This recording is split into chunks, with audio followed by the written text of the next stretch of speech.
لکڑی سے بنا ہوا ایک رحل ہے جس پہ آپ قرآن رکھتے ہیں، وہی لکڑی سے بنا ہوا کوئی اور چیز ہے جسے آپ گھر میں استعمال کرتے ہیں، اس کی کوئی حیثیت نہیں ہوتی بمقابل اس کے جو مسجد میں بنا ہوا رحل ہوتا ہے۔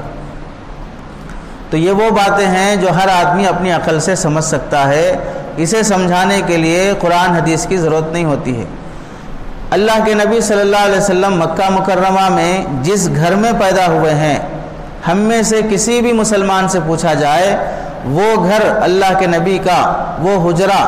وہ کمرہ جہاں اللہ کے نبی صلی اللہ علیہ وسلم دنیا میں تشریف لائے ہیں، آج بھی مکہ مکرمہ میں مسجد حرام میں لائبریری کی شکل میں جو اسے محفوظ رکھا گیا ہے، اس کمرے کی فضیلت آپ کیسے مانتے ہیں؟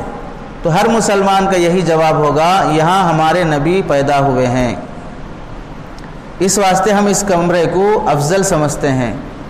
اس پر قرآن حدیث کی ضرورت نہیں ہے۔ بلکہ آگے بڑھ کر یہ کہا جائے کہ یہ مسئلہ ایسا ہے، اسے صرف مسلمان نہیں غیر مسلم بھی مانتا ہے۔ بابری مسجد پہ جھگڑا کس بات پر ہے؟ اسی بات پہ ہے کہ یہاں پر رام پیدا ہوا ہے، اس واسطے یہ جگہ ہماری ہے۔ تو کوئی ایک تصوراتی دنیا میں پیدا ہونے کو تسلیم کر لیا گیا کہ یہاں پر ان کا رام پیدا ہوا، اب اس جگہ کو اس رام کی طرف نسبت کر کے جوڑ دیے، اب اس پر کیس کرنا، اسے چھیننا، اسے حاصل کرنے کے سارے جھگڑے کوئی وہاں پر قرآن حدیث سے یا ان کی کتاب سیتا گیتا سے ثابت نہیں ہے، صرف ایک تصوراتی دنیا میں کہ ایک شخص وہاں پر جنم لیا ہے، وہ بھی صحیح ثابت نہیں ہے، اس نسبت کی بنیاد پر زمین پہ جھگڑا ہو رہا ہے۔ ایسے ہی جب اللہ کے نبی صلی اللہ علیہ وسلم دنیا میں تشریف لائے تو جس جگہ میں پیدا ہوئے ہیں وہ جگہ افضل ہو جاتی ہے دوسری جگہوں کے مقابلے میں۔ اللہ کے نبی صلی اللہ علیہ وسلم مکہ سے مدینہ ہجرت کر کے گئے، مدینہ منورہ کی ہر مسلمان کے دل میں عظمت ہے، وجہ یہ ہے کہ اللہ کے نبی صلی اللہ علیہ وسلم کا شہر ہے۔ مسجدوں میں اللہ کے نبی صلی اللہ علیہ وسلم کی مسجد، مسجد نبوی کی بھی تمام مسلمانوں کے دلوں میں اس کی فضیلت اور اس کی عظمت باقی ہے۔ ایک وجہ یہ ہے کہ اس کی فضیلت حدیث سے بھی ثابت ہے، اور دوسری وجہ یہ ہے کہ ہمیں اس بات کا احساس ہے کہ اس مسجد کی نسبت اللہ کے نبی صلی اللہ علیہ وسلم کی طرف ہے۔ مسجد نبوی ہے، نبی کی مسجد ہے۔ اللہ کے نبی صلی اللہ علیہ وسلم جس قبر اطہر میں آرام فرما رہے ہیں اس کی عظمت الگ ہے، جن کمروں میں اللہ کے نبی صلی اللہ علیہ وسلم نے زندگی گزاری ہے اس کی عظمت الگ ہے۔ پورا مدینہ اللہ کے نبی کا شہر ہے، مدینے میں جن گھروں میں اللہ کے نبی آپ صلی اللہ علیہ وسلم تشریف فرما ہیں یا تھے، ان گھروں کی فضیلت دوسرے گھروں سے بڑھ جاتی ہے۔ تو زمانے کی ہو یا مکان کی ہو، نسبت کی وجہ سے فضیلت اور عظمت بڑھ جاتی ہے۔ ایسے ہی ربیع الاول کے مہینے کی فضیلت ہے کہ اللہ کے نبی صلی اللہ علیہ وسلم اس مہینے میں دنیا میں تشریف لائے ہیں، تو اس مہینے کو نبی کی ولادت کی نسبت کی وجہ سے دوسرے مہینوں پر فضیلت ہے۔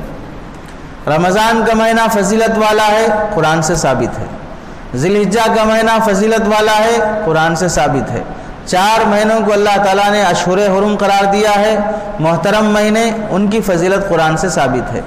رمضان کے مہینے کو چونکہ وہاں پر قرآن نازل ہوا ہے، قرآن کی نسبت سے رمضان کے مہینے کو فضیلت ثابت ہے۔ اس میں لیلۃ القدر ہے، اس کا تذکرہ اللہ نے قرآن میں کیا ہے، اور لیلۃ القدر عام طور سے احادیث کی روشنی میں رمضان کے مہینے میں،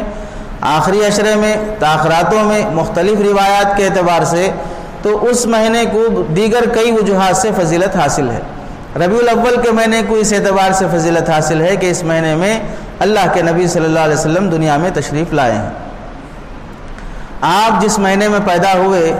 جس تاریخ کو آپ پیدا ہوئے، اس تاریخ پر یا اس مہینے پر آپ کو خوشی ہو رہی ہو، جبکہ آپ کا ہمارا پیدا ہو جانا کوئی کمال کی بات نہیں ہے۔ نبی پاک صلی اللہ علیہ وسلم کا کسی مہینے میں دنیا میں تشریف لانا ظاہر سی بات ہے وہ سب کے لیے کمال کی چیز ہے۔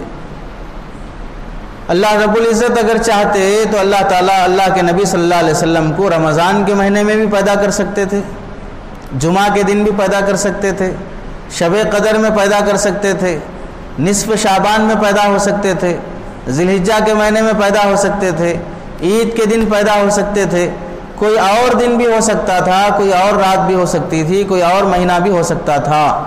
لیکن اللہ رب العزت نے ربیع الاول کا مہینہ اس کے لیے انتخاب فرمایا۔ محدثین نے اس کے 4 وجوہات لکھے ہیں کہ اللہ تعالیٰ نے ربیع الاول کے مہینے میں پیدا کرنے کا انتخاب کیوں فرمایا۔ ایک وجہ یہاں پر ذکر کی جائے گی 4 وجوہات میں سے۔ ایک وجہ یہ ہے کہ اس مہینے کا نام ہی ہے ربیع الاول، موسم بہار، یعنی اس موسم میں درخت ہرے بھرے ہوتے ہیں۔ درختوں کی خاصیت یہ ہے کہ وہ انسانوں کی گندی ہوا کو لیتے ہیں اور انسانوں کو تازہ ہوا دیتے ہیں۔ جہاں درخت زیادہ ہوتے ہیں وہاں انسان کم بیمار ہوتے ہیں، جہاں درخت زیادہ نہیں ہوتے وہاں انسان زیادہ بیمار ہوتے ہیں، چونکہ وہاں پر ایک کی سانس دوسرا لے رہا ہوتا ہے، ایک کی سانس دوسرا لے رہا ہے، دوسرے کی سانس تیسرا لے رہا ہے،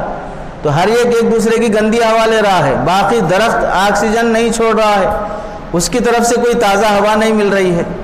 تو جس طرح انسانوں کی صحت اور راحت کا راز درختوں میں اللہ نے رکھا ہے، ایسے ہی جیسے کہ اس کی گندی ہوا لینا اور انہیں تازہ ہوا دینا تاکہ ان کی زندگی سرشاب اور شاداب رہے، تر و تازہ رہے، بیماریوں سے بچے رہیں، ایسے ہی اللہ کے نبی صلی اللہ علیہ وسلم گویا کہ روحانی اعتبار سے نورانی اور روحانی درخت ہیں، لوگوں کی گندی اور بد اخلاقی کو ختم کرتے ہیں اور انہیں اچھے اخلاق سے آراستہ کرتے ہیں، ان کی زندگیوں میں سکون اللہ کے نبی صلی اللہ علیہ وسلم کی سنتوں کی برکت سے آتا ہے۔ ظاہری اعتبار سے درخت جس طرح جسمانی راحت کا ذریعہ بنتا ہے، ایسے ہی اللہ کے نبی صلی اللہ علیہ وسلم کی زندگی جس کی زندگی میں ہو، اللہ کے نبی کی سنتیں جس کی زندگی میں ہوں، اس کے لیے روحانی زندگی اور راحت رسانی کا سارا ذریعہ اللہ کے نبی کی برکت سے اسے حاصل ہو گیا۔ اس واسطے اللہ رب العزت نے ربیع الاول کے مہینے میں اپنے حبیب کو دنیا میں بھیجا ہے۔